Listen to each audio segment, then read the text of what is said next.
kerajaan negeri akan membangunkan Master Plan Selangor Dark Fiber Network melalui anak syarikat Menteri Besar Selangor diperbadankan, iaitu Smart Cell Sdn Bhd, dengan menjangkakan seluas kawasan 889 km.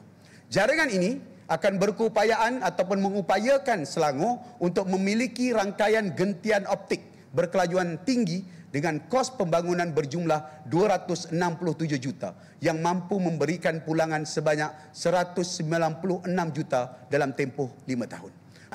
Selain daripada manfaat fiskal, Selangor Dark Fiber Network akan memperluas akses digital dan mengurangkan jurang digital di antara kawasan bandar dan separa bandar. Untuk membangunkan pelat induk ini, 1 juta akan diperuntukkan pada tahun 2026 dan insya-Allah Dark Fiber owned by State Selangor ini akan menjadi hasil berterusan dan recurring income kepada negeri untuk tempoh 20 hingga 30 tahun yang akan datang.